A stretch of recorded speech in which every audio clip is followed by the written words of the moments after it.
Nosso tema desse nosso segundo encontro vai ser sobre o afloramento da mediunidade. Nós vamos tentar de alguma forma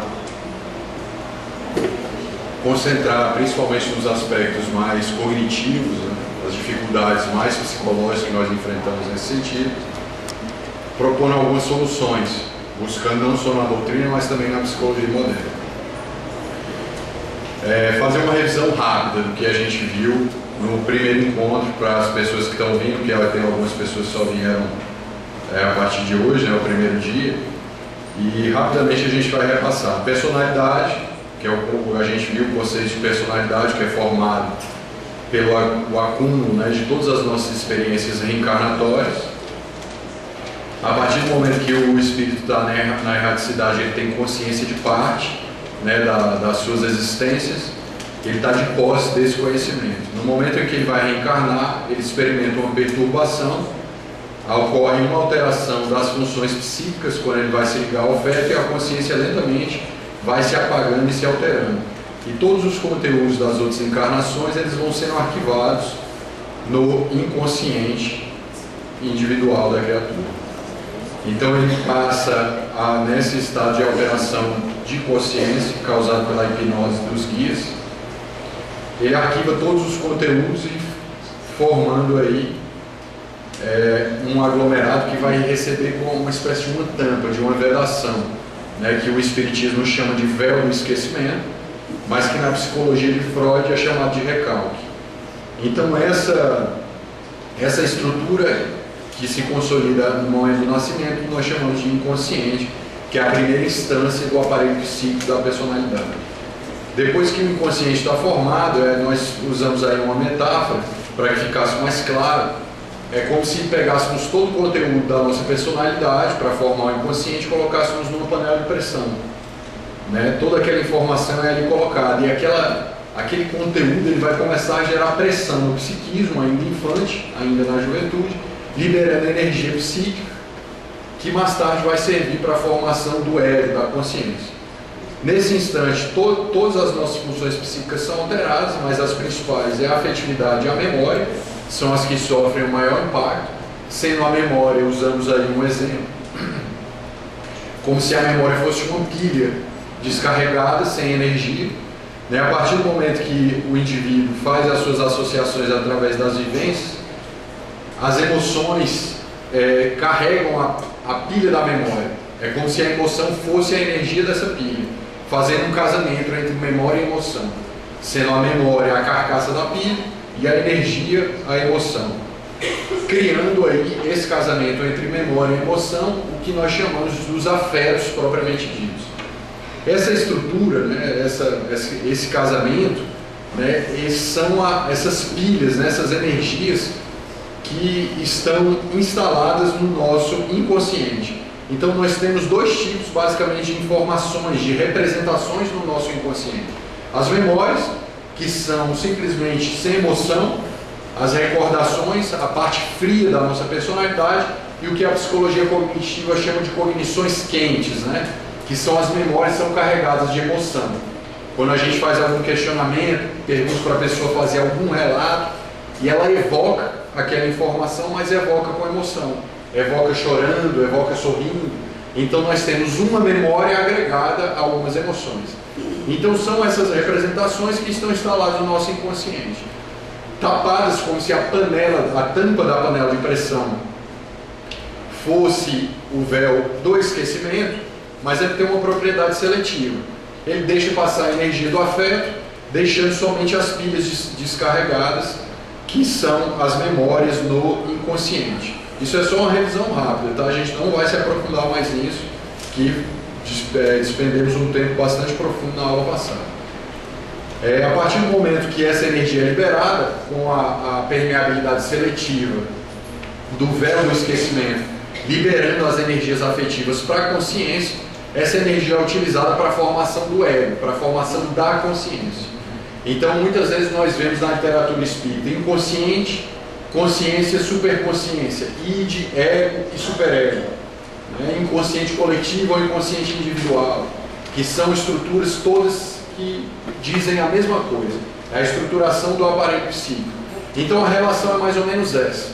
Como alguém suportando um peso enorme, tendo entre essa relação aí o véu do esquecimento, né? A consciência suporta o peso do inconsciente, que é muito maior, e ao mesmo tempo é o repositório de todas as nossas funções psíquicas, memória, a percepção, a atenção, todas essas nossas capacidades psíquicas e cognitivas estão armazenadas na consciência para suportar aí um grande volume de informação do inconsciente.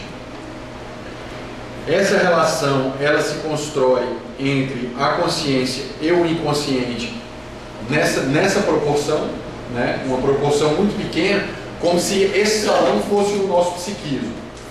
Vocês, o inconsciente, e eu, a consciência. É essa a relação. Todas as minhas encarnações são vocês, e eu sou a consciência, o ego. A relação é essa proporção. Nós temos um acúmulo muito maior de experiências das outras encarnações que as experiências conscientes do momento. Então a relação é esse sentido aí figurado. Então a consciência precisa carregar, suportar essas funções de segurar a energia do inconsciente, mas isso tem que ser feito de uma forma especial, que aí entra a função da superconsciência, que é o superego, que vai exigir que isso seja feito de forma perfeita, né? Que isso seja feito de acordo com os mandamentos. Quando a gente estuda o Evangelho, ele vai para a superconsciência. Você tem que amar, você tem que perdoar, você tem que dar outra face. Essa é a superconsciência, que muitas vezes, quando trabalhada equivocadamente, gera estados neuróticos extremamente perturbadores, como vimos hoje nesses atentados terroristas que aconteceram. É um superego tirânico, aterrorizante, perturbador, que internaliza a lei de Deus ao pé da letra, sem qualquer interpretação, e tenta de todas as formas destruir fora a imperfeição que se carrega dentro, tentando atender às demandas da superconsciência e ao mesmo tempo tentando suportar os pesos do inconsciente desequilibrado. O ego fica equilibrando e surge essas atrocidades. Então a superconsciência é a nossa parte moral, que precisa ser amenizada de acordo com o nosso processo evolutivo, e que é o repositório dos mandamentos daquilo que o sujeito pode ou não pode, deve ou não deve, fantasiar, desejar, pensar, preferir, dizer, fazer e sobretudo ser. É a nossa condição, a nossa máscara social. Nós estamos no centro, rimos para as pessoas, conversamos, vamos ao trabalho e estamos ali interagindo, mas todo o nosso desequilíbrio emocional está ali oculto.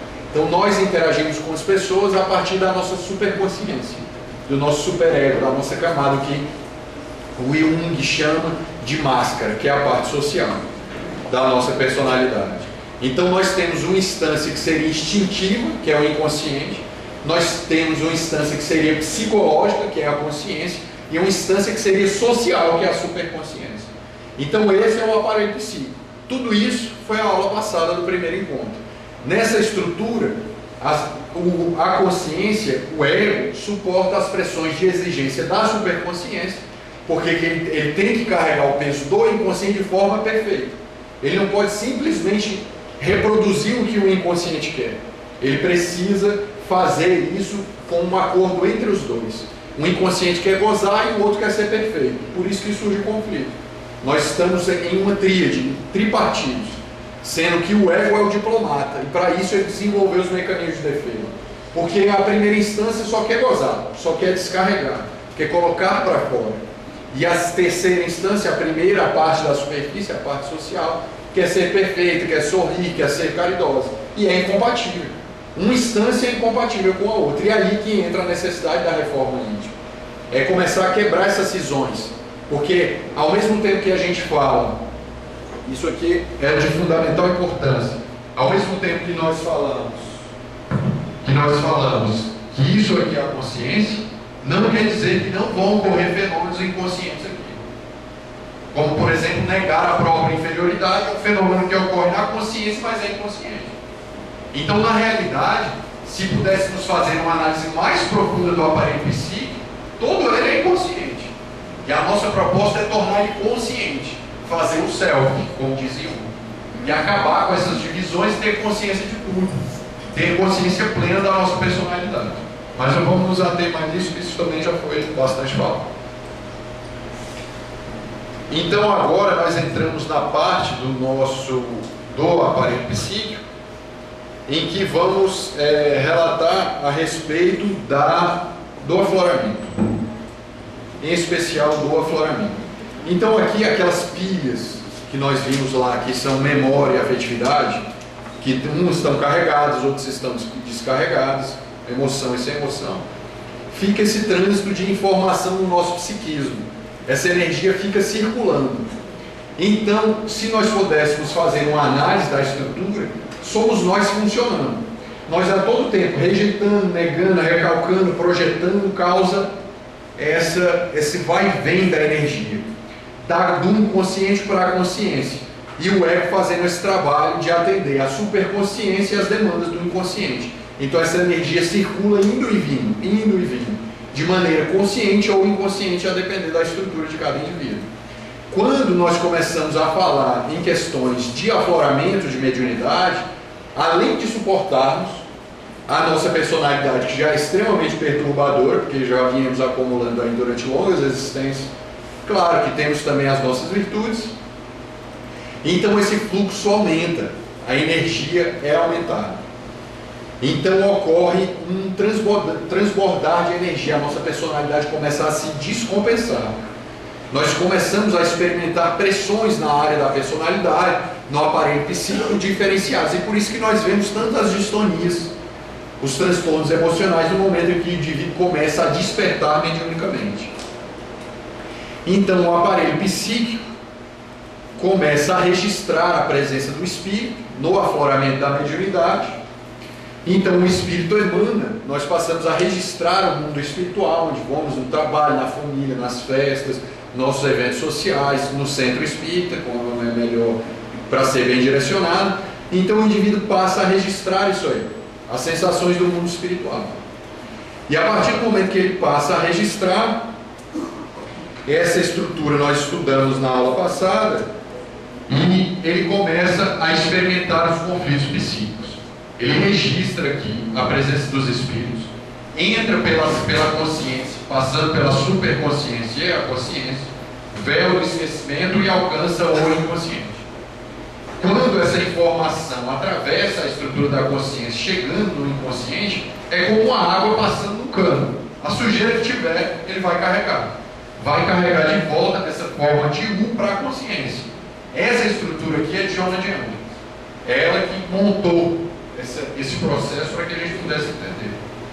Quando isso aqui acontece, nós recebemos as imantações das entidades e ela passa a carregar os conflitos psíquicos, porque a energia que é mandada não é boa, ela vai carregar o que não é bom do inconsciente, fazendo surgir aqui os conflitos, as ansiedades, as depressões, os transtornos de pânico, as esquizofrenias em alguns casos, decorrentes de processos mediúnicos que estão acontecendo no aparelho psíquico. Observe que o cano deságua dentro do aparelho psíquico, bem diferente da mediunidade. A torneira abre aqui, deságua dentro da estrutura da personalidade. Nós observamos uma geografia, uma topografia na estrutura da personalidade. E percebemos também uma economia que é a quantidade de energia que circula. Quantidade. O mapa da personalidade, a quantidade de energia, a parte econômica. E como a energia circula é a parte dinâmica. Se é projetando, é recalcando, é identificando, por identificações projetivas, por afastamento, são todos fenômenos que vão definir a dinâmica. Então nós temos três funções do aparelho psíquico. A função topográfica, o sistema topográfico seria a geografia, a parte econômica, que é a quantidade de energia que circula, e a parte dinâmica, que é como a energia circula. Se é neurótica, se é evoluída, se é como Jesus, se é como um espírito atrasado. Então, como a energia circula que nos define, como nós vamos lidar com essa energia, lembrando que no caso do afloramento da mediunidade, ela deságua nesse sentido aqui, dentro da personalidade. Claro que isso vai variar de acordo com o grau de evolução do espírito, mas nós estamos passando uma régua, nivelando por baixo, que é o nosso caso. Então, nessa situação, o aparelho psíquico começa a experimentar essas induções e começa a desaguar os conflitos no campo da personalidade. Observe bem a mediunidade. A mediunidade é diferente. Na mediunidade, ele vem e traz informação produtiva. fora do campo da personalidade, alguém recebe, alguém lucidamente recebe aquela informação, faz uso dela para o crescimento psíquico. Não que os conflitos não vão gerar uma produção de crescimento, mas aqui gera uma produção de crescimento para o indivíduo e para o outro. No conflito ele trabalha mais individualmente. Mas aqui é o mesmo fenômeno. O indivíduo capta a vibração do mundo espiritual, ela passa pela consciência, passa pelo inconsciente através do ciclo da mediunidade e passa aqui, ó, arrastando o que tem no campo. E sai na consciência em mediunidade, mas você vê aqui com as tintas do inconsciente. Essa estrutura é diferente do que nós vimos anteriormente, porque a outra gera a produção de conflitos.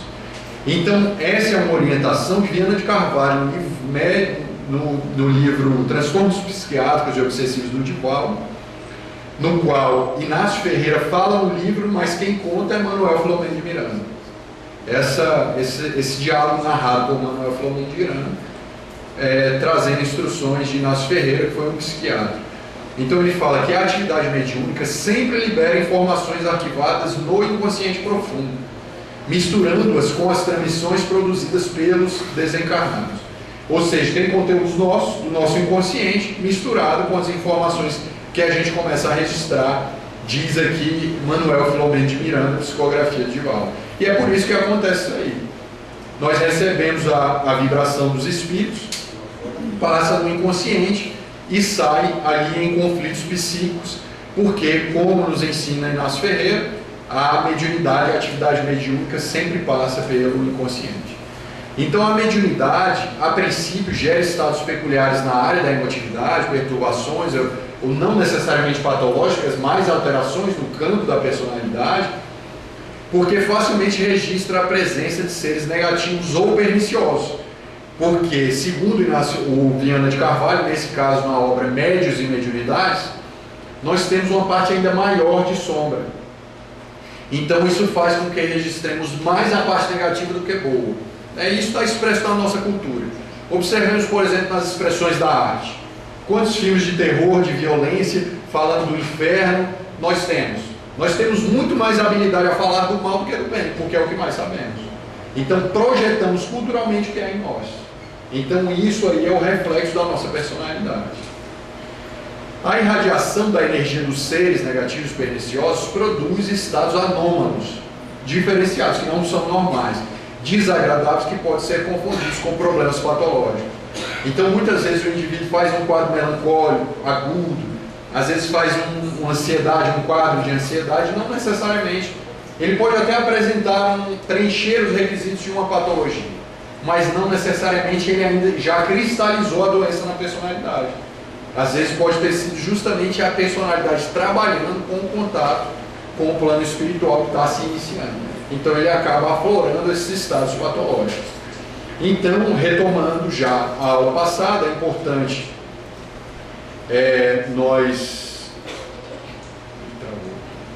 retomando essa ideia de que a panela de pressão é o inconsciente, a tampa é o véu do esquecimento, e que essas pilhas aí guardadas com energia e sem energia, a memória e a afetividade se casando. Nesse processo nós nos recordamos que pela seletividade do véu do esquecimento, só vai passar mais a afetividade. Ele fica ali, nós até usamos a comparação com uma polícia federal, alguém que trabalha na alfândega. Fala, você é afeto, pode passar. É memória, não pode passar, tem que ficar. Que é justamente a parte que não lembramos da nossa personalidade, mas embora sentimos o que fomos, através dos nossos desequilíbrios. Então, se o indivíduo tem uma tendência sensualista, ele não sabe o que fez no campo da sexualidade desequilibradamente, mas sente o que fez, por ter tendência a isso. Se o indivíduo tem uma facilidade com cálculo, se ele estuda algo, ele não sabe o que estudou na encarnação passada, mas sabe que estudou pela facilidade que tem. Ou seja, ele tem um afeto na consciência, mas não tem a memória. É essa a relação aí. Então toda essa estrutura vai trabalhando no momento do afloramento. Isso vai funcionando o tempo inteiro na personalidade de todos nós. Essas baterias que nós temos aqui são verdadeiras baterias, que são as memórias, os nossos afetos, as nossas emoções, elas ficam vibrando no nosso inconsciente. Allan Kardec nos ensina que nós estamos mergulhados no fluido universal, no fluido cósmico universal. E que da mesma forma que a voz se propaga no ar, o nosso pensamento se propaga pelo fluido cósmico, com a diferença de que o ar tem limitações, mas que no fluido universal é ar de infinito. Onde você estiver, de acordo com o seu potencial mental, o seu pensamento vai chegar. Então, todas essas informações aqui, ó, elas emitem essa vibração, uma corrente eletromagnética, que está inserida no nosso inconsciente. E isso vai nos trazer um fenômeno especial. Todos nós passamos por isso. Isso vai gerar em nós aquela figura que todos nós temos próximo a nós, que é o nosso amigo obsessor. É justamente assim que ele nos acha. E nós estamos em um corpo novo, às vezes até deformado, dependendo do compromisso espiritual, mesmo assim ele nos acha. É justamente por conta dessa vibração do inconsciente. Ele vibra nessa sintonia, então é atraído por essas baterias que são as nossas vivências que estão arquivadas no inconsciente, e aí então vem para a nossa proximidade. Temos visto relatos de espíritos que querem até se afastar, mas não conseguem, justamente por esse laço de compromisso mental que existe entre as criaturas. Então é justamente esse funcionamento aí que vai atrair as nossas perturbações, como disse Viana de Carvalho. É justamente esse funcionamento que vai fazer com que aflorem em nós os conflitos no campo da personalidade, como acabamos de relatar. Você vê o conflito desaguando ali na topografia da personalidade, dentro da personalidade diferente da mediunidade. Essas experiências ali no inconsciente, elas são exatamente assim, como verdadeiras baterias, né, que atraem aí as vibrações das mentes que se nos afinizam em razão dos nossos compromissos espirituais. Então, nós passamos a fazer esses transtornos no momento do afloramento, justamente por esse processo de estruturação da nossa personalidade. Então, assevera Inácio Ferreira que o algoz espiritual envia ondas mentais vulgares em um momento ou outro de descuido, de aborrecimento natural, de cansaço ou insatisfação. O médium é alcançado pela onda mental, liberando conflitos inconscientes não resolvidos. É a espiritualidade. Isso é uma psicologia. Ele está nos mostrando como funciona a circulação de energia na nossa personalidade. Ele está explicando a nós, Viana de Carvalho, a parte dinâmica da nossa personalidade. Dinâmica no sentido de como ela circula, e também a parte econômica, que é quanto que circula ali na estrutura da personalidade. Então temos três: o sistema topográfico, o sistema econômico e o sistema dinâmico.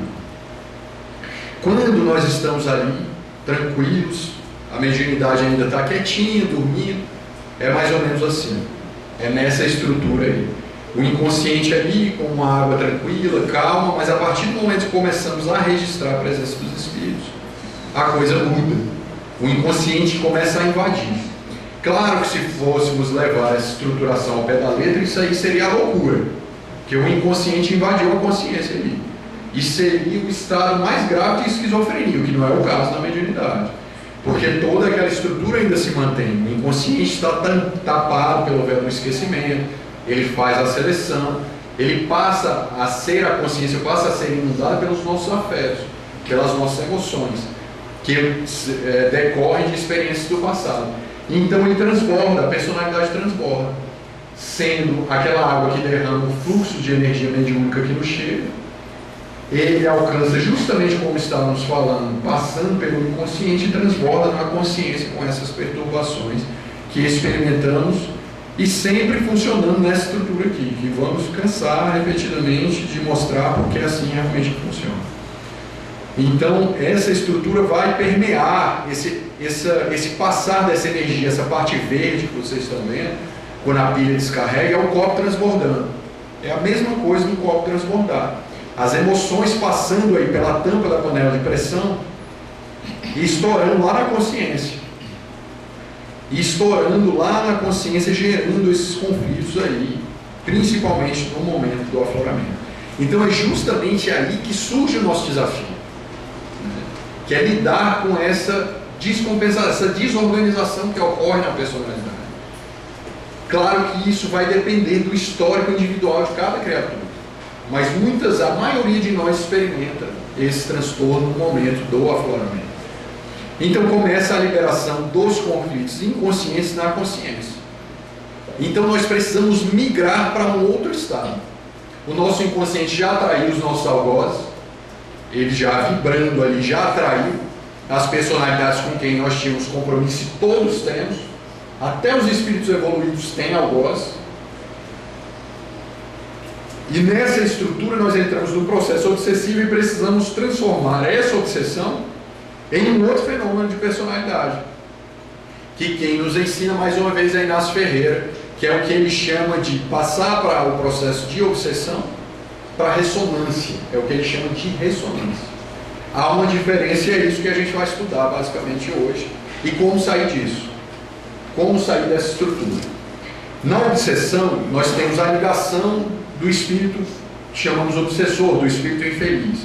Então nós temos os estágios de obsessão simples, fascinação, subjugação. Aqui nós temos um constrangimento que é de caráter mais contínuo, há um vínculo, a pessoa anda obsidiada, ela caminha, ela vive obsidiada, com caráter de permanência. Aqui nós poderíamos dizer que a pessoa foi vencida nessa situação aqui, não dizendo que ela não possa sair, mas para que a gente possa fazer uma análise pedagógica, a pessoa já cansei, me venceram. É mais ou menos nesse sentido. E ocorre uma desorganização psíquica com ou sem psicopatologia. A pessoa pode se descompensar, fazer uma ansiedade, ter uma desorganização, mas não necessariamente patológica, ou pode fazer um grau de perturbação patológica, uma depressão, ela pode fazer uma esquizofrenia, pode fazer uma perturbação mais grave, tanto no campo das neuroses quanto da psicose, que são os dois grandes gêneros de doenças mentais que a gente conhece. Se nós começarmos a migrar essa perturbação para o nosso melhoramento, principalmente no afloramento, nós vamos passar para um nível de ressonância. Essa ideia foi trazida por Inácio Ferreira, que ocorre também a ligação do obsessor, do espírito atrasado, infeliz a quem nos vinculamos, que ainda não conseguiu perdoar e que está em desequilíbrio assim como nós. Ocorre um constrangimento, mas é um constrangimento mais temporário. Ele tem um caráter de alternância. É nesse momento que o médium começa a se equilibrar, saindo do afloramento, e aqui surgem aqueles ataques, aquelas ondas que recebemos, de desequilíbrio, onde constantemente nós sofremos aqueles ataques, o indivíduo recua. Ele fica tentando nos derrubar. Então nós estamos aí já meio num caminho bom andado, e já estamos entrando no quadro da ressonância. E nessa história aqui há uma influenciação, há uma captação de energia por parte do algoz, mas sem desorganização psíquica e sem patologia. O indivíduo recebe aquilo, sabe daquilo, e então ele consegue se manter em pé, sem se perturbar, diferente da obsessão propriamente dita, como nos ensina Viana de Carvalho. Então, na obsessão, a obsessão ela pode ser consciente, pode ser inconsciente, com desorganização psíquica, ou seja, com egosintonia ou egodistonia.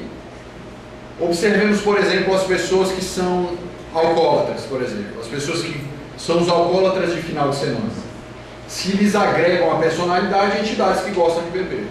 E quando elas vão fazer uso da substância, das drogas, ela caminha junto e não tem qualquer sofrimento com aquilo. Ela e aquele que influencia caminham juntos. Isso é que nós chamamos de uma situação egosintônica. Tem sintonia com o ego perturbado. Ele sofre uma influenciação, mas não sofre com aquilo de imediato. Ele experimenta um prazer mórbido com aquele que o influencia. Então a egosintonia, a sintonia do ego dele com o ego do influenciador.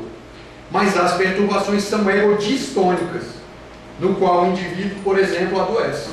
Então ele sofre a obsessão e é uma distonia, o ego dele não concorda com o ego do obsessor, ele sofre com aquilo. Há um choque de egos ali.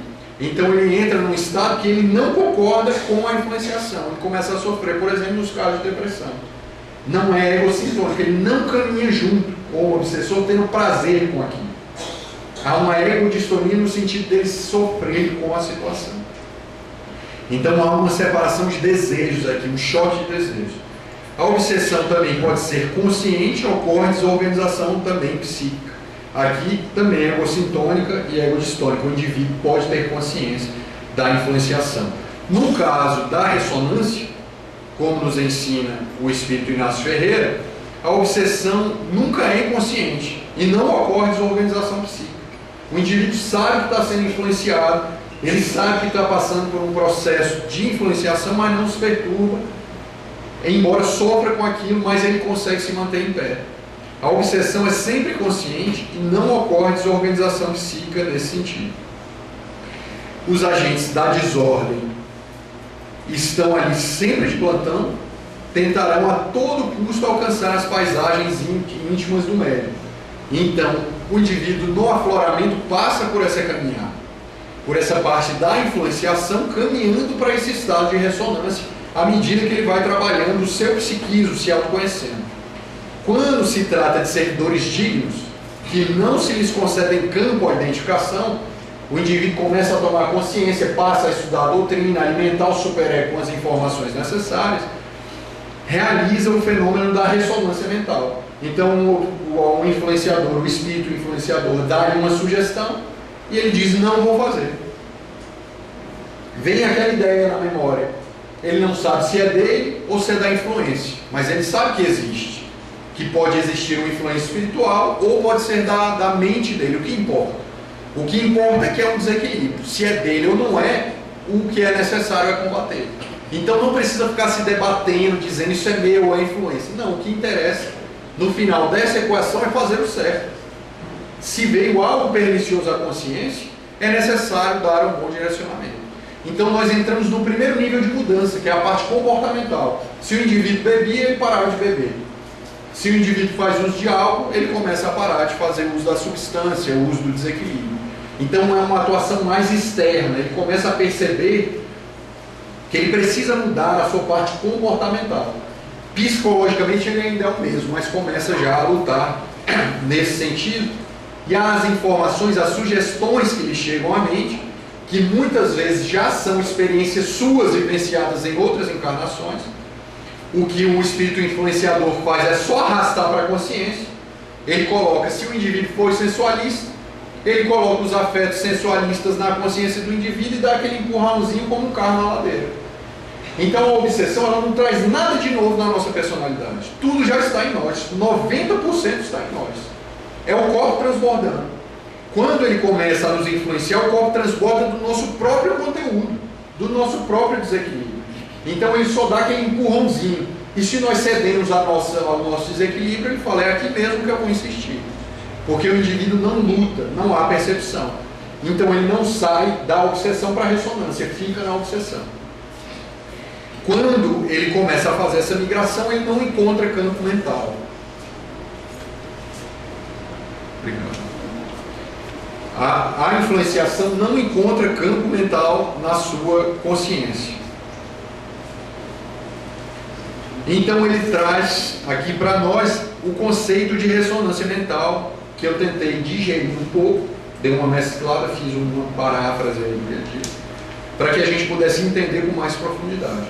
Ocorre quando os espíritos obsessores reforçam clichês mentais vulgares vitalizados pela mente consciente do médium. As coisas erradas que nós pensamos no nosso dia a dia. Se o indivíduo é acostumado a observar coisas na internet que são desagradáveis, violência, sexualidade, os filmes, a leitura desagradável e inútil, o pensamento vazio, é isso que ele vitaliza, são os clichês. É o que fica vinculado à mente consciente que ele alimenta aquilo durante todo o dia. Então, o influenciador olha aquilo, essa mente aqui está extremamente propícia para poder influenciar. A pessoa só pensa o que não deve, no linguajar mais vulgar. Então aqui nós temos todas as ferramentas para ele trabalhar, é só alimentar o que ele já faz. Eu não preciso fazer muita coisa. Então ele alimenta esses clichês que estão na mente consciente. Ou numa segunda hipótese, ele migra os conflitos arquivados no inconsciente para a consciência, que é o caso da panela de pressão. É quando ele começa a arrastar os afetos que estão arquivados no inconsciente para a consciência, e o indivíduo começa a sentir um impulso. Ele vê um indivíduo fumando, nossa, aquilo é interessante. Aí começa a fazer eco na personalidade dele. As coisas vulgares começam a chamar a atenção dele. Ele não reprova aquilo. Tem aquele sentimento de atração, nossa, eu acho que eu vou fazer isso, vou experimentar aqui. Então ele começa a fazer a migração dos afetos que ele já tinha, arquivados no inconsciente, para a consciência. Ele começa, então, eu vou viver o que já vivi em outra existência. Então a influência causa isso. Em egossintonia, no caso, como demos o exemplo, por que você não vai lá e bebe um copinho de uísque? Agora bebe 2, bebe uma garrafa, em total egossintonia. Ou egodistonia. Não consigo dormir, estou com insônia, fiz um quadro de depressão, em estado de sofrimento. Quem bebe se diverte, pelo menos temporariamente na ilusão. Em egossintonia. Quem sofre a psicopatologia está em egodistonia. Está sendo perseguido, está num quadro de sofrimento, gerando essa egodistonia. No entanto, não encontra um campo de vazão comportamental. Ele sugere que faça isso, o indivíduo não faz. No caso da ressonância. Ele experimenta, nossa, estou com uma mente confusa, perturbada, me sentindo inclinado a fazer coisas que há um tempo eu não pensava. Coisas que eu fiz na adolescência que não tinha noção que eram equivocadas e agora está me voltando a cabeça para fazer de novo. Mas eu não vou fazer. Ele, nesse momento, ele está em ressonância. Ele recebe a perturbação, sente o incômodo, mas não faz. Ele bloqueia comportamentalmente aquilo, ou afetivamente. Que é essa parte que é um pouco mais complexa. Que aí precisa ter um pouco mais de instrumentos psíquicos para a gente poder trabalhar. Então os conflitos chegam, recordações que vão mobilizar afetos negativos, como alguém, por exemplo, que foi a uma guerra e tem a lembrança da guerra, um transtorno de estresse pós-traumático. Ele lembra daquilo e tem toda aquela perturbação fisiológica, sua frio, se perturba com aquilo, tem noite de insônia como um pesadelo. Então a influenciação causa esse pesadelo acordado e o indivíduo se perturba.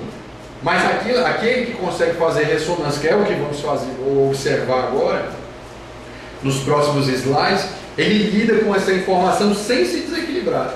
Ele recebe a imagem, ele recebe a informação sem tanto sofrimento como aquele que está no afloramento, mas não consegue lidar com esses dados.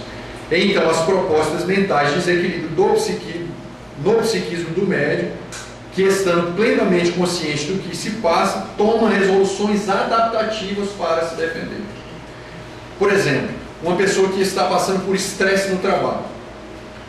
O indivíduo tem um compromisso no trabalho, os perturbadores percebem que ali ele encontra algumas pessoas que podem ser instrumentos para machucar aquele que é o seu algoz. Então ele vai no ouvido do chefe e fala que o chefe pede intuitivamente que o chefe agrida o seu algoz que era de outra encarnação.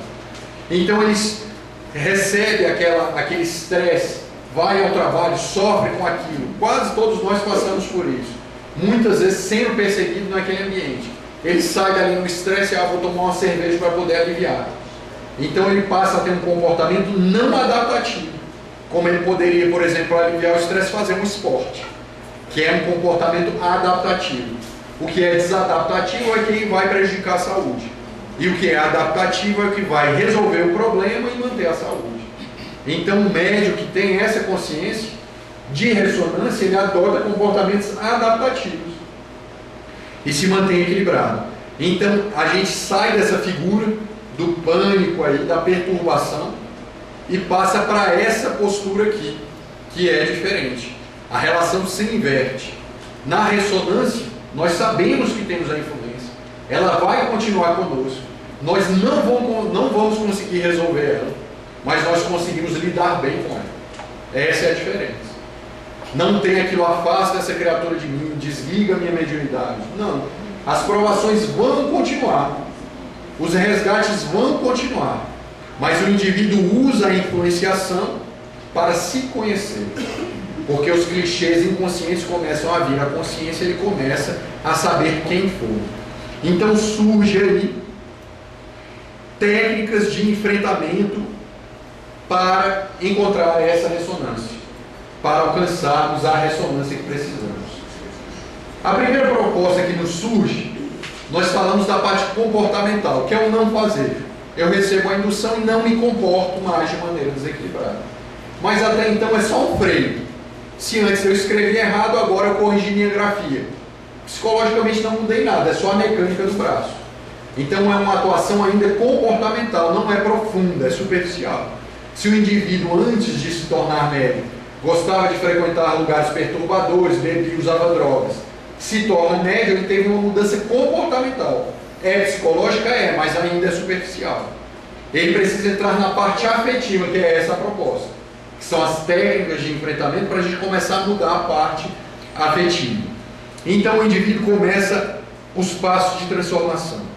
O primeiro deles, que nós podemos trazer aí da psicologia moderna e também mesclando com as informações da doutrina espírita, é fazer a transformação do superego, de um superego tirânico, perturbador, que é o que nós temos, um superego neurótico, para um superego misericordioso, um superego mais suave, que nos entenda. E como que nós fazemos isso? Nós temos que criar em nós uma espécie de uma passarela na nossa consciência, onde nós temos que criar o hábito de ver os nossos defeitos sem julgar esses defeitos. E você veja como isso é positivo, porque tendo compaixão conosco, com os nossos defeitos, por projeção teremos compaixão com a criatura. Caindo mais uma vez, é amar ao próximo como nos amamos, é inevitável. Sempre, quanto mais estudamos, caímos nessa sentença de Jesus. Quase todos os mecanismos de defesa recaem nessa sentença de Jesus. Transforme você, se auto-ame para que você projete esse auto-amor. Mas vamos ser um pouco mais claros nessa proposta. Recordemos da figura da mulher adúltera que ia ser apedrejada. Imaginemos que a praça é o nosso psiquismo, nessa parábola de Jesus. E que a mulher adúltera é o afeto inconsciente que vem para a consciência. Ela está no centro da personalidade, apareceu. E o que é que nós fazemos? Se o superego e o ego é tirânico, ele vai agir como as pessoas da praça. Ele vai agir como as pessoas do atentado. Ele vai destruir fora o que ele não consegue destruir dentro, por projeção. Essa é a nossa personalidade, nós agimos assim. Quando as influenciações começam a migrar nossos conflitos para a nossa consciência, nós nos perturbamos por não aceitar, por não assumir que somos aquelas criaturas que o influenciador nos mostra. Que nós somos sensualistas, que somos invejosos, que somos coléricos, que somos competitivos de forma perturbadora, que falamos mal das pessoas. Nós estamos a todo tempo trabalhando com os mecanismos de defesa em negação da nossa personalidade, fazendo o papel dos apedrejadores, só que no âmbito psíquico. Nós fazemos isso psiquicamente. A adúltera é o nosso defeito. E o ego, tentando trabalhar, traz as pedras do superego para tentar. Não, eu não sou. Então surge o milindre, surge a falsa humildade, surge as máscaras para fazer o acordo que o ego faz entre a superconsciência e o inconsciente. Ele precisa defender, porque um quer gozar e o outro quer ser perfeito. Então ele precisa fazer um ajuste, mascarar a criatura, para atender a um chefe e atender também ao outro. Então surge esse conflito. E como nós somos funcionando dessa maneira neuroticamente, um influenciador, o obsessor ganha campo, porque não nos assumimos nas nossas imperfeições. Agora surge a figura de Jesus, que é o momento em que nos conscientizamos, que é o momento em que fazemos na proposta de Jung o self. O que ele faz? Ele é o superego, o self apaziguado, compaixão, compassivo, que compreende o defeito. Isso começa em nós. Imaginemos a nossa grande praça psíquica. Imaginemos no centro os nossos mais horríveis defeitos. E imaginemos nós tentando todas as formas destruir, negando, rejeitando, projetando, até que surge a consciência, a luz do self em nós, e nós começamos a compreender e a nos aceitar nessa proposta. Então nós começamos a suavizar o superego, a não lutar contra os pensamentos. Isso é uma proposta da psicologia cognitiva. As pessoas, por exemplo, que têm esquizofrenia, têm os delírios e se perturbam, se debatem com aquilo porque lutam contra os pensamentos. Não lutemos. Essa é a primeira proposta. Se os clichês vêm à consciência, abre a torneira, se conheça. tente algum momento de pausa, está no trabalho, a mente está perturbada, fique ali, tente de alguma forma, que a gente já vai ver a segunda proposta, de alguma forma suportar, até o momento que você possa, em silêncio, abrir a torneira. E naquele abrir da torneira, o inconsciente vai falar. Então você vai se conhecer. Você conhece o seu inconsciente, sabe quem você é na fantasia, no que você sonha para você. É ali que o inconsciente mais profundo se libera. Então, se você vê, de alguma forma, começa na sua jornada mediúnica e tem a fantasia. Nossa, eu me imagino ali no salão, psicografando uma carta, as pessoas chorando, e você vem no carro, no centro, pensando isso. Eu duvido que não tenha um médico que nunca pensou isso aqui. Eu duvido, se não tiver, eu desisto de dar essa palestra. Porque todos nós temos, o nome desse pensamento é pensamento derreístico. É um pensamento no qual nós nos colocamos no centro das nossas fantasias egotistas, das nossas fantasias narcisistas, nas nossas ilusões. Então, nessa fantasia, nós nos conhecemos. É uma forma da vaidade descarregar na fantasia. Então surge, e o influenciador traz isso para a consciência. Ele faz com que fantasiemos essas ilusões que estão arquivadas. Então, nesse momento, vai, deixa a história fluir, curte o embalo da fantasia e se conheça. Comece a observar o que você pensa, as imagens mentais que passam por você. Então, comece a observar e continue a história. Se você tem um delírio que constantemente vem à sua cabeça e que possivelmente insiste em se cristalizar, e possivelmente é uma influenciação. Se você vem em alguma situação perturbadora, agredindo alguém, se você tem uma alucinação, uma imagem perturbadora que você se vê como adúltera ali na grande praça, apazigue o seu superego e dê continuidade à história. Crie uma outra imagem sua nesse mesmo quadro, como Jesus o fez, e vá lá se resgatar em uma postura meditativa. Fale com você, converse consigo mentalmente. Então diga: fulano, você está renovado, conversando com você naquele delírio. Imaginemos a figura do médium. Por que você quer se expor para as pessoas na condição de missionário? Você conversando com você. Será que você tinha realmente a capacidade psíquica de suportar o peso dessa missão? Continue a história, em vez de falar: nossa, eu não posso pensar isso. Isso é a minha vaidade, isso é loucura. Jamais você se mede. É o superego. É o superego combatendo a ideia narcisa. Isso eu deve fazer, eu preciso ser perfeito. Eu não posso pensar em vaidade. Em vez de combater, deixe fluir. E converse consigo. Então fale como se estivesse falando com a terceira pessoa. Isso é uma proposta extremamente moderna da psicologia cognitiva, para tratar as doenças mais sérias, as alucinações mais graves. Então continue a história. Resgate aquela personalidade sua que dormia no conflito. Então você vai ser o Jesus na praça. Você vai estar adotando a postura do self, desenvolvendo o self. Observe as suas fantasias. E quanto mais perturbadoras elas forem, deixe-as com que ela venha à consciência que você vai estar em ressonância, recebendo os clichês. Então você vai lá e conversa com ele. Fulano, você não percebe que você está em vaidade? Você conversando consigo. Será mesmo que você teria capacidade de suportar essas cargas? Qual a necessidade de expor o seu trabalho para as pessoas? Será que você teria a mesma capacidade de fazer todo esse esforço em silêncio, sem receber os tapinhas e os sorrisos nas costas? Converse consigo. Você está falando com a sua vaidade nesse instante. E nesse momento você está diluindo a informação. Você, em vez de recalcá-la novamente, o conflito volta. Como alguém que empurra o conflito na direção do homólogo. Você empurra o inconsciente e empurra de volta na obsessão. Você empurra, ele empurra de volta. Agora, quando você gera um novo final para essa história, então você faz o self. Ele fica na consciência. Quando você faz isso, quanta coisa o indivíduo está fazendo? Ele assume que é vaidoso, não desliga a negação, que é do ego. Ele não mais vai projetar a vaidade, o trabalho dele passa a ser pautado na humildade, porque ele está consciente da vaidade que é portador. Ele passa a reconhecer a sua capacidade mediúnica, sabendo até onde pode e onde não pode ir, fazendo o que não deve, porque se ele assim não reconhece, ele vai acabar prejudicando outros indivíduos querendo fazer o que não pode, atendendo ao superego, atendendo à vaidade. Então ele começa a desligar as perturbações lentamente, simplesmente com esse ato de conversar consigo, de lidar com as alucinações de maneira mais lúcida, fazendo o céu. Mas imaginemos que você está no seu trabalho, nas suas atividades. Surge essa outra técnica, que é fazer a distração. Mas se você está em casa sozinho e as perturbações vêm, naquela loucura, você se sente triste, se sente ansioso, aí lembra daquele namorado que você teve há 10 anos atrás, que você sofreu, chorou, você, meu Deus, o que eu estou pensando nesse homem?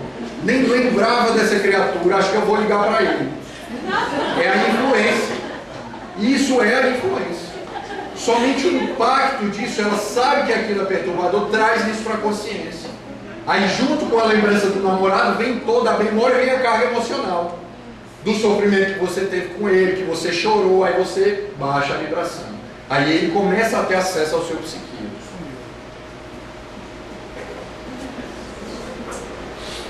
Essa tecnologia, reza aí, gente, pelo amor de Deus. Vê se você consegue ajeitar, então. Então a pessoa começa a se influenciar. Quando nós estamos passando por um processo de influenciação, nós temos, o psiquismo tem essa capacidade de, através da influência, como um copo imundo, lembrar de muita coisa que passou há muito tempo. A gente começa a lembrar do passado, pessoas que passaram, que nos perturbaram, que amamos, essa questão do namorado, e a gente, nossa, quanto tempo não lembrava de fulano? E a gente começa a entrar nesse grau de perturbação.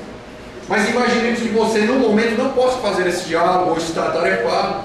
Então use essa segunda técnica para entrar em ressonância, que é a da distração. Procure algo que a mente naturalmente se desligue. Isso é muito usado para tratar transtornos psicológicos gravíssimos.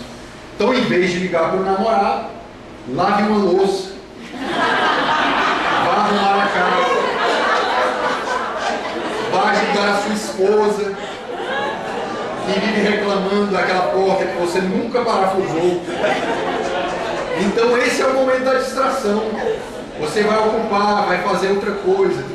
Aí o indivíduo vai tentar fazer a distração, ele chega no centro, vai conversar com os amigos ali na porta do centro. Aí ele fala, nossa, estou obsidiado, estou passando por isso, minha cabeça está uma confusão, não consigo dormir. Ruminando. Aí ele faz justamente o que a influência quer, falar do problema. Aí ele fica o tempo inteiro, aí ele chega na sala, Marcelo, eu posso passar aí no tratamento, pelo amor de Deus. Eu estou passando mal, não dormi, é ou não é, Marcelo? Então o indivíduo pede para passar na sala, faz o tratamento e ele continua ruminando. Aí Marcelo, o que é que está acontecendo com você? Aí você vai e conta o problema outra vez, ruminando mais uma vez. E cada ruminação dessa é uma vinculação. Cada ruminação dessa, a energia vai se vinculando ainda mais. Em vez disso, se envolva no diálogo, fala de outra coisa. Que livro você está lendo?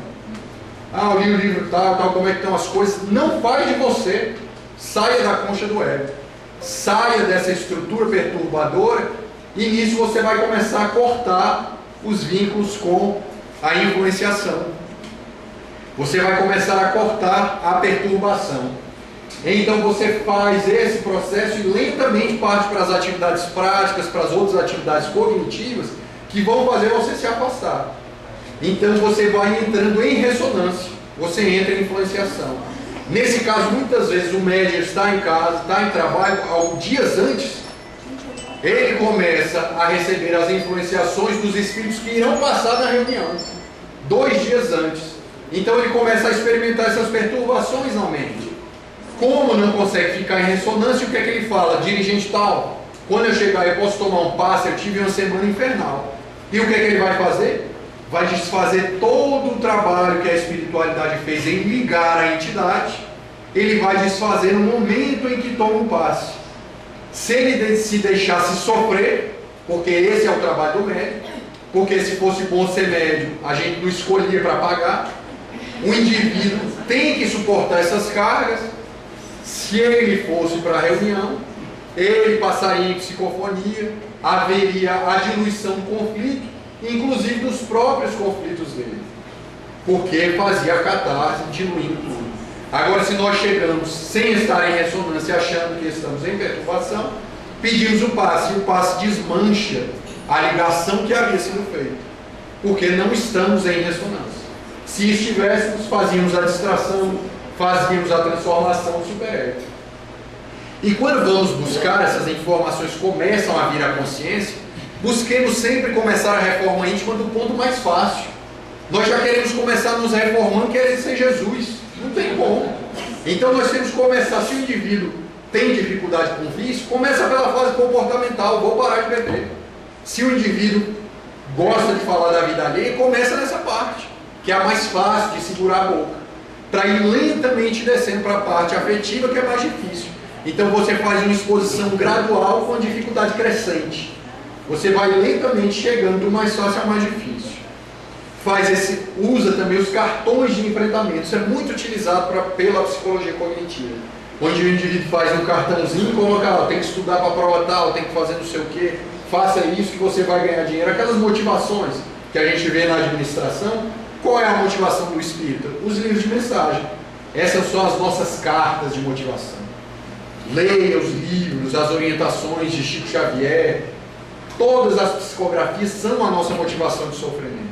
Nos momentos mais difíceis são as verdadeiras pérolas dessas cartas. A meditação, mas não a meditação que eu fiz hoje, que deixei de fazer, a meditação com técnica. Como fazer? E não precisa ser técnicas elaboradas. Um livro básico que você lê, você já pega uma técnica básica. É importante que quando você for escolher uma técnica, escolha uma técnica que é adequada ao seu jeito de ser.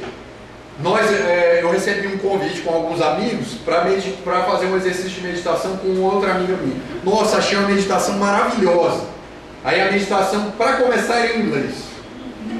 Pense numa meditação que era um corre. Aí começava, 1, 2, e aquele negócio durava 40 minutos. Você imaginando uma pessoa que nunca meditou. Uma amiga minha saiu dali xingando, ela falou, nunca mais eu medito na minha vida. Porque eu não quero saber de meditação, porque não é adequado, a técnica não é compatível ao iniciante. Ele não consegue se adequar àquilo que já tem avançado, que já vem praticando. Então ele precisa adequar. Uma técnica de respiração comece com 5 minutos, do mais fácil para depois, é o mais difícil, e vá adequando. Mas o melhor, talvez, deles para lidar com esse conflito, sem dúvida alguma, como nos ensina os espíritos, o trabalho mediúnico.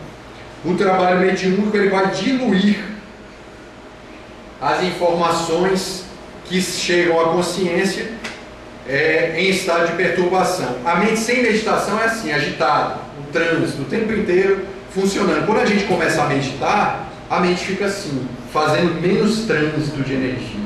Ela começa a se apaziguar. E quanto menos coisa do inconsciente vazar ou por aceita para a consciência, é menos sofrimento. É mais estado emocional de equilíbrio. Então, esse estado que se mostra sem esse trânsito de energia, é com meditação. O trabalho mediúnico, a atividade mediúnica, ela sempre libera informações arquivadas no inconsciente profundo. A gente, inclusive, vai estudar isso na aula 3, misturando-as com as transmissões produzidas pelos desencarnados. A gente já leu isso. Mas eu coloquei para relembrar, para a gente tomar esse raciocínio de que, de alguma forma, é sempre positivo esse fenômeno. Ou seja, esse fenômeno da obsessão. Mas como, pelo amor de Deus, ser obsidiado é bom, desde que você vá para a ressonância. Porque isso é positivo, porque ao largo do tempo, os tormentos são resolvidos, as heranças perniciosas de existência recuadas ou próximas são diluídas ao influxo dos pensamentos que se exteriorizam na consciência. É como alguém que lentamente vai queimando aquele pavio perturbador à medida que você vai fazendo a catarse. Vamos supor que você é uma pessoa que tem a tendência à melancolia. Você tem a todo tempo aquele sentimento, não é depressivo, mas é melancólico. Aí você vai para a reunião mediúnica e você tem afinidade com espíritos que têm esse estado, muitas vezes, de melancolia. O que é que ele faz? Ele vai lhe ajudar a fazer a catarse dessa emoção. Você vai queimando essa energia e lentamente, cada incorporação há uma catarse. A incorporação em uma catarse, é isso que ele fala. E quando isso acontece, o médium vai se equilibrando. Se há tristeza, se há melancolia não explicada, é o que? Afeto na consciência, com memória arquivada do passado que eu não sei explicar. E que a atividade mediúnica vai queimando a energia do afeto, deixando na consciência só a memória, que é sem energia. Eu pergunto para fulano, já até usei esse exemplo, que quando eu perdi meu pai, e semanas depois as pessoas me perguntavam, como é que está seu pai? E eu contava e chorava. A emoção, memória da perda ligada à emoção.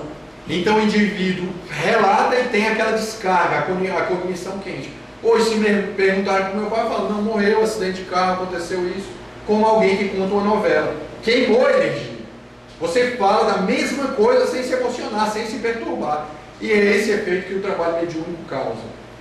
À medida que você vai trabalhando mediunicamente, todas essas emoções que vêm do inconsciente são perturbadoras, vão sendo queimadas lentamente, ao ponto de que mesmo que você não saiba o que fez, as emoções desaparecem. Ou pelo menos se arrefecem, elas se aliviam.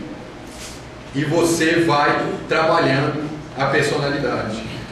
E quando chega nessa estrutura, você apazigua o campo do psiquismo nessa posição aí. Você se torna, começa a construir o self, como Jesus nos fez através do Evangelho. Nós passamos a ter um superego apaziguado, sem nos criticar, nos aceitando, fazendo uma estrutura mais equilibrada. Então, quando a mulher adúltera, que é o conflito inconsciente, se nos surge na praça do psiquismo, na consciência, nós desligamos os mecanismos do ego e do superego e fazemos o self, sendo compassivos conosco mesmo, tendo mais paz íntima, tendo mais harmonia, sem nos julgar tanto. Eu não deveria ser isso, eu não devia fazer isso. Eu sou assim, mas agora eu vou ser diferente. É muito melhor do que se autopunir, se aceitar e transformar. Quando nós entramos no discurso do superego, eu não devo fazer, eu não vou fazer, não se transforma, se rejeita. Em vez de se transformar, você rejeita o arquivo para a consciência. Agora, quando você se aceita, você mantém ele na consciência e vai começando a trabalhar aquela massa de informações aí. Então nós começamos a fazer essa mesma estrutura. O trabalho mediúnico tem o mesmo efeito da meditação, muito semelhante. Ele começa a apaziguar essa estrutura aqui, ó. Você vê que ficam pilhas descarregadas. Todos os desequilíbrios passam a ser memórias. Não é isso que Jesus nos ensinou? Se alguém te ofende, esquece a ofensa que te fez. O esquecimento da injúria, da ofensa. Mas é como isso? É ter uma amnésia? Não, você não vai ter uma amnésia. Se alguém te fez mal, você vai lembrar que aquele indivíduo te fez mal, é a memória.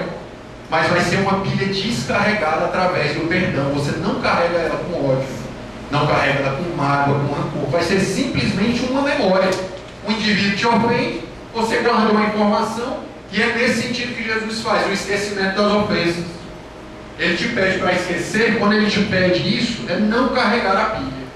É deixar somente a pilha descarregada com memórias, com informações que não vão mobilizar o psiquismo de maneira perturbadora. E quando nós entramos nesse estado de ressonância, se nos surge a figura do guia espiritual, do guia amigo, que vem trabalhar conosco, fazer o nosso trabalho espiritual. Eu vou pedir para vocês um pouco de paciência, nós tivemos um atraso. Nós hoje vamos alongar 10 minutos, 10 minutinhos, só para a gente poder terminar. Surge a figura do guia em nós e o afloramento começa a ser direcionado. O afloramento começa a ser conduzido, como nos ensina Viana de Carvalho. O espírito guia do encarnado patrocina e controla o processo disciplinante. Quando ele está naquele trânsito da obsessão para a ressonância, aí surge a figura do guia. Ele está ao mesmo tempo captando a parte negativa, mas surge a presença dos mentores. Mas essa é uma relação peculiar, né? Quem é o mentor? Quem é essa figura? É o espírito que vai conduzir a nossa caminhada. Mas não necessariamente somente o mentor está ali. Joana de Anjos nos relata que é necessário um período de preparação até que comecemos a trabalhar definitivamente com o mentor, no mínimo 10 anos. No mínimo. Para que o mentor possa iniciar o trabalho mediúnico. Até aí nós somos circundados pelo guia e pelos espíritos familiares, os espíritos amigos. Nessa figura, alguém nos dedica ao desenvolvimento, ou melhor, à educação. Então os espíritos vão direcionando, porque ele vai tomar um cuidado. Lembremos daquela figura do U, lá, onde nós temos os 3 andares: inconsciente, consciência e superconsciência. Os arquivos estão ali no inconsciente. Quando começa a mediunidade, o lixo começa a sair do inconsciente, os conflitos. Se você está sendo orientado por um guia, ele vai lhe ajudar a não descompensar tanto, a você não se perturbar, a você não ficar num conflito atormentado, controlando o fluxo daquela informação. Então você começa a se dedicar, você vai se dedicando lentamente ele, acompanhando você. E à medida que ele vai lhe acompanhando, você começa a entrar num estado de aprimoramento da mediunidade, fazendo esse processo de ressonância, como nos ensina o Dr. Inácio, e esse tempo de aprimoramento é mais ou menos esses 10 anos ou mais, porque é justamente nesse período de 10 anos que você vai se conhecer, trabalhar as ilusões, as vaidades, vai trabalhar os conflitos mais íntimos, que mais tarde, quando o compromisso realmente começar, você está com a personalidade mais amadurecida para suportar as cargas. Então ele vai ao longo do curso, desse período mínimo de 10 anos, fazendo esse trabalho, nesse tempo de aprimoramento que é necessário. Então o médium vai caminhando, ele começa a frequentar uma reunião de educação, ele começa a estudar.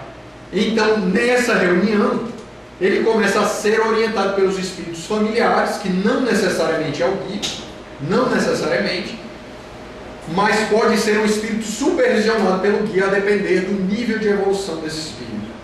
Porque se for um espírito muito evoluído e ocupado, ele vai esperar, juntamente com a equipe espiritual, que você se prepare para que 10, 15 anos depois ele chegue e você esteja pronto, nesse sentido. Mas a partir do momento que você vai fazer o trabalho, os espíritos vão direcionando. Por isso é importante, quando iniciar o desenvolvimento, escolha uma casa e fique nela. Porque a equipe espiritual da casa, junto com o orientador espiritual, vai lhe auxiliar para que você não fique perturbado psiquicamente. Porque eles lhe conhecem, sabem o que você traz no inconsciente que você não sabe. Então eles trazem entidades lentamente para que você vá fazendo os trânsitos, sem que aquelas energias passem para a consciência e você passe um transtorno psicológico grave. Então escolha o centro e fique lá, faça o máximo para ficar lá, para que aquela equipe cuide de você. Muitas vezes acontece do médico começar a frequentar aqui o centro espírita e vai para o centro de Umbanda, ele vai para o centro espiritualista, e aí começam os desconcertos. Porque um espírito que não é espírita, porque mediunidade existe em todas as religiões, não vai ter o mesmo cuidado, por às vezes não ter o conhecimento que o seu guia vai ter. Então você vai desenvolver a mediunidade aqui no centro, mas de vez em quando vai na reunião da Umbanda, ou vai na reunião do Santo Daime, ou vai na reunião de qualquer doutrina espiritualista. E aqueles conflitos que estavam no inconsciente, não necessariamente as entidades que lá estão vão ter ciência de manipulá-los em seu equilíbrio, em sua harmonia. Então você começa a se destrambelhar mediunicamente. Pode e é muito comum isso acontecer. Então é importante dosar. Se você é um médium da Umbanda, seja um bandista. Seja um bom médium bandista. Mas escolha um lugar para trabalhar. Porque melhor do que ser um espiritualista morno que está em cima do muro, é ser um bom espírita, um bom bandista ou uma boa religião que lide com a mediunidade. Mas que ali você se dedique, para que os orientadores espirituais conduzam a sua mediunidade com equilíbrio. Então, nesse ciclo, com os espíritos cuidando da sua mediunidade, ali naquele ciclo, daquela casa de eleição, você vai desenvolvendo e fazendo a ressonância. A todo tempo fazendo esse trabalho de autoconhecimento e ressonância. E o mentor trabalhando conosco. Já está acabando, só mesmo.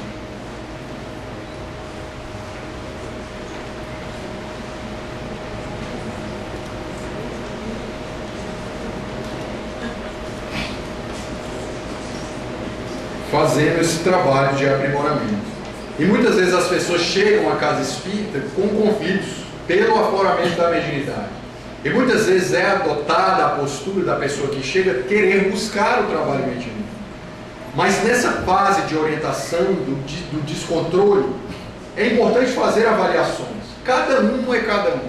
A todas as pessoas que chegarem vão ser encaminhadas para o estudo e vão ficar lá 10 anos estudando até ir para a sala? Não necessariamente. Às vezes a pessoa já tem o hábito da leitura, já trabalhou psicicamente, tem um amadurecimento e está passando pelos conflitos do afloramento, pode, com a anuência da casa, com a avaliação ser encaminhada. Mas sempre prezando pelo estudo antecipado. Porque o estudo vai dar o instrumento para que ele direcione a personalidade em desequilíbrio. Agora é imprudente colocar uma pessoa que não tem conhecimento algum, está com sintomas de mediunidade, não tem conhecimento, levar para avaliação. Aí é imprudência. Porque nós corremos o risco seríssimo de uma pessoa que está desorganizada se desorganizar ainda mais. Porque, como diz André Luiz, é contraproducente aumentar o fluxo de energia numa estrutura, num psiquismo que não sabe direcioná-la. Então, se nós pegamos uma pessoa que não tem instrumentos para direcionar psicamente aquela energia, ela de um conflito vai fazer uma patologia e vai se desorganizar. Vai se desorganizar. Então, nesse processo, a pessoa se destrambelha, se desorganiza psiquicamente. Então, é necessário, antes de tudo, ter o instrumento do conhecimento, para que a gente não se desorganize e fazer essa avaliação na hora de fazer o direcionamento nos casos de afloramento. Porque as energias vão transitar naquele U da mediunidade e se o indivíduo não tem conhecimento, a torneira vai abrir e vai trazer o que vier sem controle algum. Então essa prudência é necessária. A pergunta, levanta a mão para o pessoal ir buscar aí.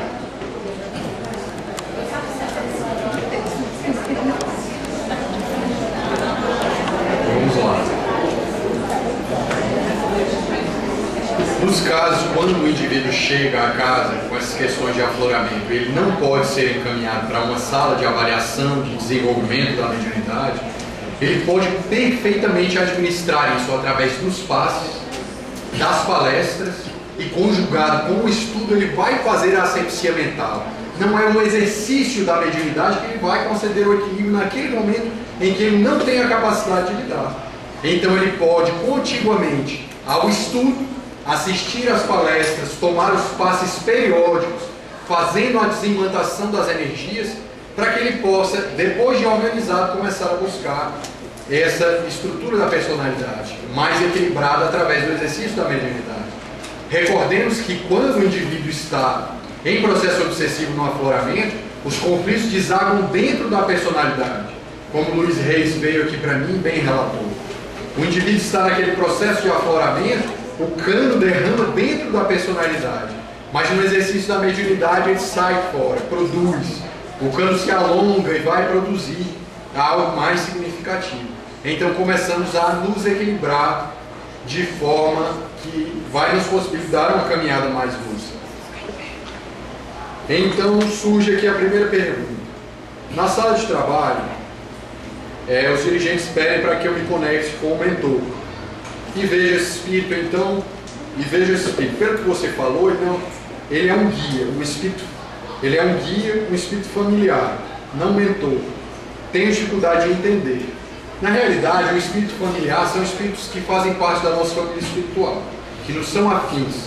São espíritos que, vários espíritos que têm afinidade conosco, se preocupam conosco, podem trabalhar mediunicamente conosco, mas não são eles que vão conduzir a nossa mediunidade. O espírito mentor é aquele que temos o vínculo, é o guardião da nossa mediunidade. Ele que vai, inclusive, fazer o controle da fila dos espíritos familiares para trabalhar conosco. É ele que faz o regular da frequência. Então nós temos espíritos familiares, mas quem controla é o mentor. Então eles vêm, se preocupam, nos dão conselhos, como por exemplo nós observamos os grandes médiuns que têm acesso pleno através das grandes faculdades, através da mediunidade, como Divaldo, por exemplo. Ele tem a sua orientadora Joana de Ângeles, mas recebe orientações de Viana de Carvalho, de Bezerra de Menezes, de Manuel Filomeno de Miranda, de todos os outros espíritos. Quantas vezes não vem fazer a palestra, muitas vezes em transe mediúnico, por um espírito desse que não é Joana de Ângeles, e às vezes por espírito nenhum. Então nós temos os espíritos familiares, que é a nossa família espiritual, e que se preocupam conosco, mas o mentor é uma relação mais profunda, que vem nos acompanhar, direcionar a nossa mediunidade de forma mais equilibrada, mais direta. Toda esquizofrenia é um problema com a mediunidade, é uma linha quase irreconhecível, muito tênue, porque se nós colocarmos fizermos uma análise daquela estrutura de personalidade que nós colocamos ali naqueles 3 andares e através daquele ciclo ali de energia que passa, Allan Kardec assevera que todos nós somos médiuns, em menor ou maior grau, em maior ou menor ostensividade. Se a mediunidade contribui para a esquizofrenia, eu acredito que não, mas a obsessão sim. A mediunidade, como todas as potências do indivíduo, é algo neutro. O mesmo pulmão que respira o ar puro, o oxigênio, respira também a poluição dos grandes centros. E é o mesmo pulmão. Não é o pulmão o problema, mas sim o ambiente. Então é a mente em desconcerto, conjugada com a sensibilidade, que pode ou não estar causando essa esquizofrenia. É um conjunto de coisas. Como Allan Kardec assevera que todos nós somos médiuns, na esquizofrenia, na análise, ela vai sempre estar presente, mas não é culpa dela. É o indivíduo que manipulou as leis, interiorizou o conflito, e no momento de fazer esse expurgo do conflito para fora da personalidade, ele faz na forma de esquizofrenia. Quando nós cometemos um crime perante a consciência cósmica, prejudicamos alguém de qualquer forma, nós entronizamos, interiorizamos nos tecidos sutis do perispírito o ato cometido, e ele vai para o inconsciente.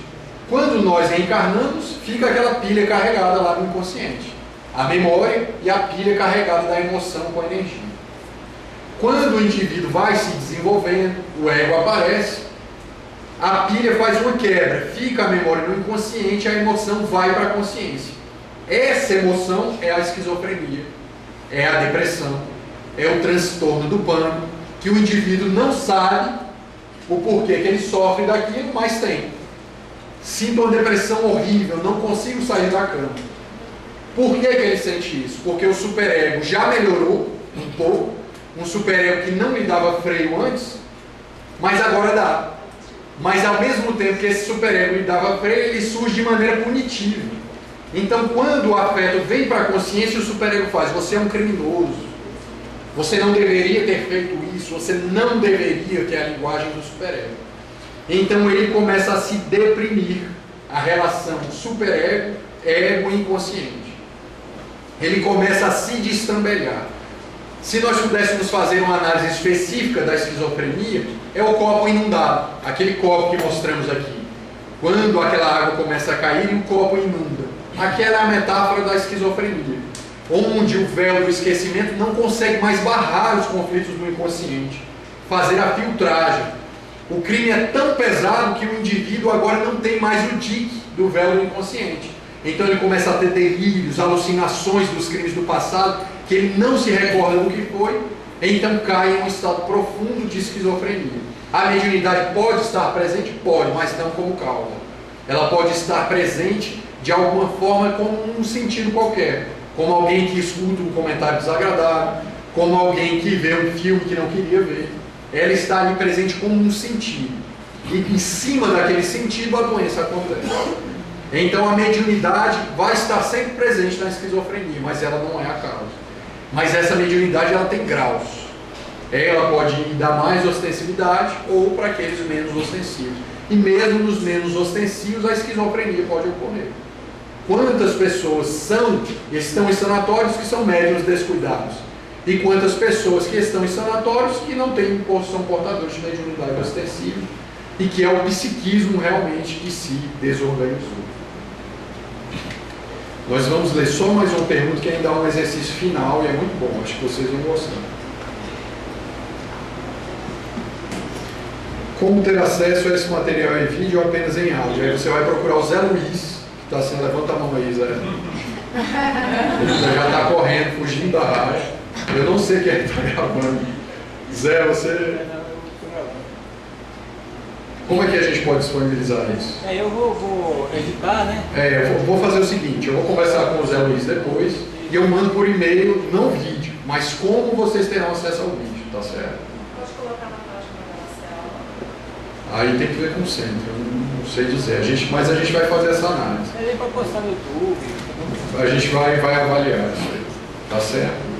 Eu peço desculpa não poder responder todas as questões, eram muitas, mas eu tenho um exercício para nós fazermos agora, para finalizar, que eu vou precisar. É um exercício meditativo e que no final nós vamos fazer uma avaliação para nós conhecermos a nossa mediunidade. Eu vou pedir que quem estiver próximo aí apague a luz. E eu vou pedir para vocês que adotem uma postura agradável, sentado na cadeira, uma postura confortável, para que nós possamos fazer essa meditação. Então, lentamente, vamos fechar os olhos e vamos entrar em contato com a nossa respiração. O fluxo respiratório, natural, sem forçá-lo. O fluxo natural, do jeito que nos vem aos pulmões. Os nossos batimentos cardíacos. Nós agora estamos em contato conosco, com essas boas vibrações que nos circundam, com a orientação dos bons espíritos que vão nos auxiliar nesse exercício. Agora nós vamos, em fantasia, em pensamento, construir um quadro mental. Imaginemos do pescoço para baixo que o nosso corpo é o caule de uma rosa, que a partir do nosso pescoço até os pés é o caule da nossa rosa mediúnica. Observem os detalhes do caule, as imagens que lhe vêm à cabeça, o caule que se lhe constrói, a cor, a textura, as folhas, o processo de construção mental desse caule, que lentamente se constrói na nossa personalidade mental. Respirando profundamente, analisando lentamente esse caule, sentindo como se ele se confundisse com o nosso corpo, nós estamos fazendo um mergulho ao inconsciente profundo da nossa mediunidade, dos nossos compromissos. Memorizados os detalhes, as mensagens que esse caule da nossa fantasia se nos constrói, partamos agora para o topo da rosa. Observemos os meandros da rosa, como a rosa está. E essa rosa, o copo da rosa, se confunde com a nossa cabeça, sendo o caule o nosso corpo, e sendo a nossa cabeça as pétalas da rosa. Observemos o detalhe, o suporte das pétalas, a cor que se nos desvela no inconsciente profundo. Observemos o orvalho que nos cai lentamente, observando cada um dos detalhes da rosa da nossa mediunidade. Agora nós somos a rosa. Nós somos essa rosa belíssima que se nos aflora do inconsciente.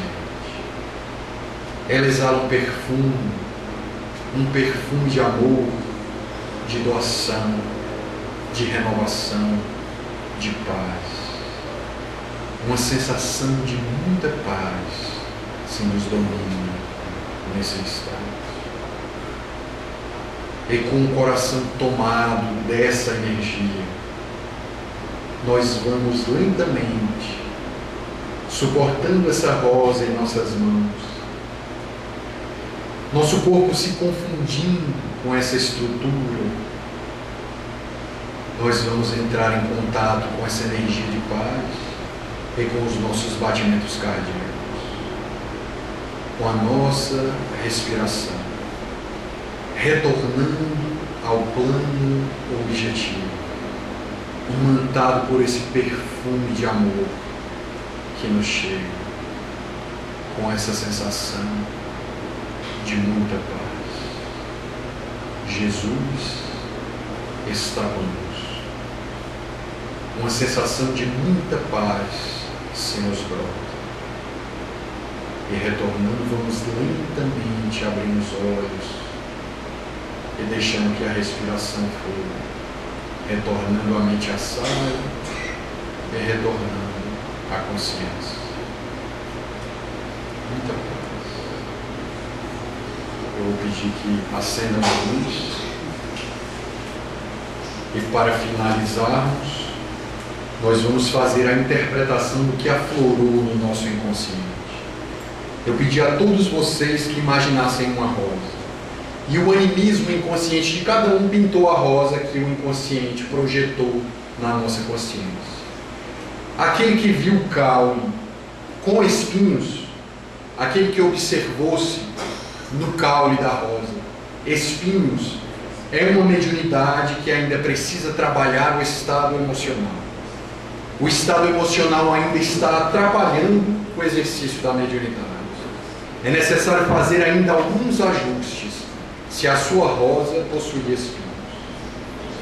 Se a sua rosa possuía folhas no caule dela, a mediunidade está lhe fazendo convite à necessidade do estudo profundo, do conhecimento intelectual, do aprimoramento. Lembre-se do caule que você mentalizou. Se a sua rosa tinha aquele suporte, aquele cálice embaixo, que segura aquele cálice verde, é que você está pronto para entrar em contato com o seu mentor espiritual. Você está pronto para fazer o trabalho com ele. O suporte da rosa, aquela mão reverdejante que segura as pétalas da rosa. Se você assim o fez no seu inconsciente, ele está lhe mandando essa mensagem.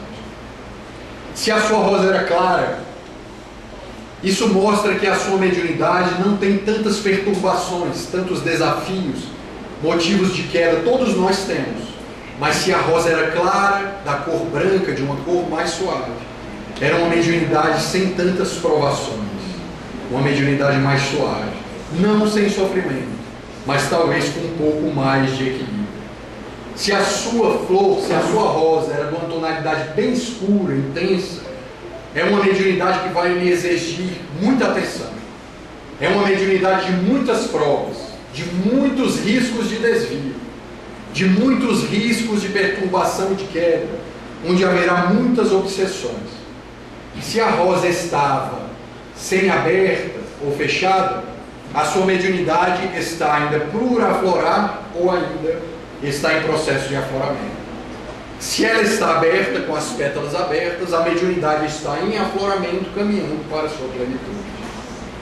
Se você sentiu a sua cabeça como se a rosa fosse um chapéu no coronário, e você sentiu essas características, você está pronto para assumir grandes responsabilidades no campo da mediunidade. Como se o seu chakra coronário fosse uma imensa rosa, e aquela rosa se abre em direção da consciência cósmica. Você está pronto para assumir graves responsabilidades no campo da mediunidade. Essa é a nossa meditação final.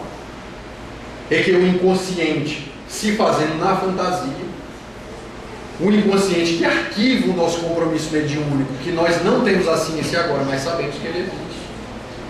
Agora podemos fazer uma avaliação. Nós encerramos por aqui. Peço desculpa aos transtornos do computador, que às vezes nem foi do computador, foi do arquivo.